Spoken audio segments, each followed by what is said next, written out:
తాకట్టులో ఉన్న బంగారాన్ని విడిపించి ఆ రోజు ఆన్లైన్ రేటుకే మేము కొంటాం. Sharma gold company. నమస్తే, మీరు చూస్తుంది సుమన్ టీవీ. నేను మీ కీర్తి. నాతో పాటు ఉన్నారు బ్రహ్మశ్రీ దేవులపల్లి బాలచంద్ర శర్మ గారు. నమస్తే గురుగారు.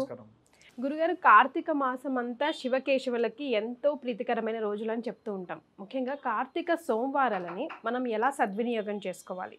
కార్తీక మాసం అంతా శ్రేయస్కరం. అసలు కార్తీక మాసం అంటేనే చాలా విశిష్టత. మనం అనుకున్నాం, మాట్లాడుకున్నాం, అయిపోయింది. సోమవారము అంటే, సోమము అంటే చంద్రుడు, మూన్ డే, అందుకే మండే అయిపోయింది ఆ రోజున. సూర్యుడు ఆదివారానికి సంబంధించి ప్రత్యేకంగా అంటారు, అందుకే సండే ఆ రోజు. అలా ఒక వారం ఒక గ్రహం ప్రత్యేకంగా శక్తివంతమై ఉంటుంది. మనందరికీ మన పురాణాల ప్రకారంగా మనకు తెలుసు. అయితే సోముడు చంద్రుడి యొక్క శిరస్సు మీద ధరింపబడి ఉన్నాడు కాబట్టి సోమవారం నాడు శివుడికి సంబంధించిన ఆరాధనలు ఏవి చేసినా మంచి ఫలితాన్ని ఇస్తాయి. అయితే ఈ కార్తీక సోమవారాలు ప్రత్యేకంగా ఏం చేయాలి అని అంటే, స్వామివారికి సంబంధించి ఏకవార రుద్రాభిషేకం అధమం ఒక్కసారన్నా చేయించుకుంటే మంచిది. లేదండి మేము దేవాలయానికి వెళ్ళి చేయించుకుంటాం, చేయించుకోండి. ఇంట్లో చేయించుకోవడం కుదరదు అనుకుంటే, లేదనుకోండి ఇంట్లో చేయించుకుంటే శ్రేష్టం. అది కూడా ఇల్లు శుభ్రంగా ఎటువంటి శౌచం లేకుండా నీట్గా తుడుచుకొని ఉప్పు వేసి తుడుచుకోవడం వల్ల చాలా మంచిది. అది కూడా లేదండి మాకు మేమే ఏదైనా చేసుకోవాలి అనుకుంటే ఏం చేసుకోగలం అంటే, యజమాని బొటను వేలు పరిమాణంలో ఇలా చేయబెడితే ఎంత ఉంటుందో ఇదే పరిమాణంలో శివలింగాన్ని తెచ్చుకోండి. అది స్ఫటికంతో కానివ్వండి, ఇత్తడితో కానివ్వండి, రాతిదైనా పర్లేదు, భిన్నమై ఉండకూడదు ఎక్కడ కూడా. ఒక గాజు కప్పులో శివలింగాన్ని పెట్టి మీరే ఇంత చుక్క పాలు చాలు, ఇంత ప్రతి ద్రవ్యం వేసిన తర్వాత నీళ్లు వేయాలి. పాలు పోసి నీళ్లు పోయాలి, పెరుగు వేసి నీళ్లు పోయాలి, చక్కెర వేసి నీళ్లు పోయాలి, తేనె వేసి నీళ్లు పోయాలి, నెయ్యి వేసి నీళ్లు పోయాలి. పంచాభిషేకం టైప్, పంచామృతాలతో అభిషేకం అవుతుంది. ఇవి చేసేటప్పుడు రుద్రం అనేటువంటిది ఉంటుంది, యూట్యూబ్లో కొట్టినా సరే వస్తుంది. ఆ రుద్రం పెట్టుకొని అది వచ్చేంతసేపు మీరు ఓం నమ శివాయ అనుకుంటూ స్వామివారికి పాలు పోసారా, మళ్ళీ నీళ్లు పోయండి, మళ్ళీ చక్కెర వేశారు, పెరుగు వేశారు, ఇలా వేస్తూ చేయండి. అంతా అయిపోయిన తర్వాత కూడా ఇంకా రుద్రం వస్తుంటుంది, 45 నిమిషాల పాటు వస్తుంది. అప్పుడు నీళ్లు తీసుకొని పోస్తూనే ఉండండి స్వామివారి పైన. ఇది పోసేటప్పుడు కొంచెం పెద్ద పాత్ర పెట్టుకొని పోస్తూ ఉండండి. అధమం ఇలా అయినా సరే ఇంట్లో చేసుకోండి, దానివల్ల మంచిది. ఇంకా ఏం చేయొచ్చు, సోమవారం నాడు దగ్గరలో ఉన్న శివాలయానికి వెళ్ళి స్వామివారిని దర్శించుకోండి, భస్మధారణ చేయండి. మనము తెలియక ఒక 50,000 పాపం చేశాం, తెలిసి 5 కోట్ల పుణ్యం చేశాం అనుకుందాం. మరి అప్పుడు పాపం ఇందులో నుంచి తగ్గిపోతుంది కదా? తగ్గిపోదు. 50,000 పాపానికి నరకం అనుభవించాల్సిందే, ఈ 5 కోట్ల పుణ్యానికి స్వర్గం అనుభవించాల్సిందే. రెండూ జరగాల్సిందే. అదే కర్మ ఫలం, అని ఎవరు మార్చలేరు, చేయకుండానే ఉండాలి.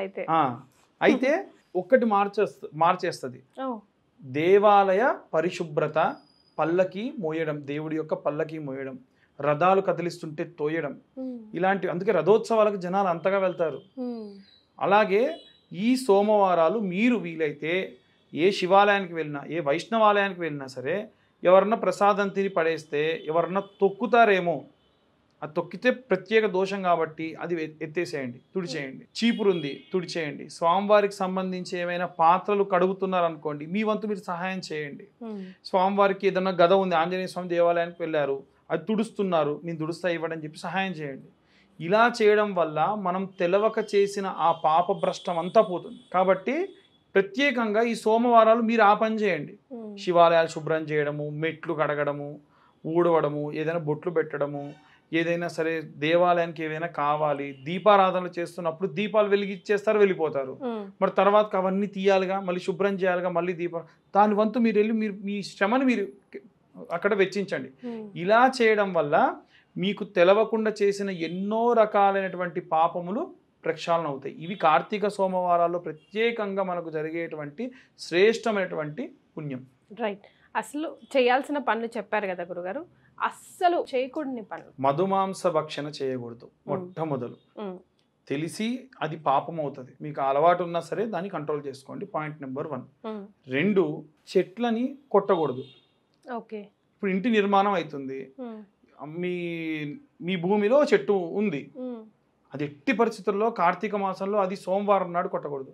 అసలు కార్తీక మాసం మొత్తం అంతా కూడా చెట్లని ఆరాధన చేసేటువంటి మాసం. మనము ప్రత్యేకంగా కార్తీక వనభోజనాలకు వెళ్తారు. అంటే ప్రకృతికి మనం అంత మర్యాద పక్కిస్తుంటే మనం వెళ్ళి కొట్టామనుకోండి విశేషమైన దోషం. అలాగే దీపారాధనలు కూడా అధికంగా చేస్తూ ఉంటారు ఈ కార్తీక మాసంలో. అలా ఏవైనా సరే మట్టి ప్రమిదలు మనం వెళ్తుంటే దారిలో ఉంటే చేత్తో తీసి పక్కకు పెట్టి కాలుతో పక్కకు నెట్టేస్తారు, అది ఆల్రెడీ పడేసింది కదా అని. అది ప్రత్యేకమైన పాపం, అలా చేయకూడదు. మనము మన యొక్క జ్ఞానేంద్రియాలు పంచేంద్రియాలకి తెలిసి ఎటువంటి పాపము తప్పు చేయకూడదండి. ఇవి ఇప్పుడు నేను చెప్పినవన్నీ కూడా ప్రత్యేకంగా మన పంచేంద్రియాలు జ్ఞానేంద్రియాలు తెలుసుకునేటువంటివి. అంటే ఏదైనా సరే స్వామివారి యొక్క ప్రార్థన వినిపిస్తుంది, హారతి అవుతుంది, మీరు ఇంట్లో ఏదో ఫంక్షన్ జరుగుతుంది, పెళ్ళే జరుగుతుంది, డీజే పెట్టుకున్నారు, ఆ నిమిషం మనం ఆపాలి. ఆ సేవ జరిగేంతసేపు మనం ఏం చేయాలి, ఒక గ్రాటిట్యూడ్ చూపించాలి, ఆగండి అని చెప్పి అందరినీ కొద్దిసేపు. హారతి అయిపోయిన తర్వాత మీరు కంటిన్యూ చేయాలి. ఇప్పుడు ఏమవుతుంది, మన జ్ఞానేంద్రియం మనకి ఏం చెప్పిందనంటే అరే నువ్వు ఈ తప్పు చేయకు, ఇది తప్పు, ఇలాంటివి చాలా ఉంటాయి. ఇప్పుడు నేను ఎగ్జాంపుల్ చెప్పాను. అలా మీకు వీలైనంత వరకు ఇలాంటివి చేయకుండా ఉండండి. దానివల్ల ప్రత్యేకమైనటువంటి మీకు పుణ్యం లభిస్తుంది. ఒకవేళ పుణ్యం రాకపోయినా పాపం అయితే రాదు. థ్యాంక్ యూ సో మచ్ గురుగారు. ధన్యవాదాలు. ధన్యవాదాలు.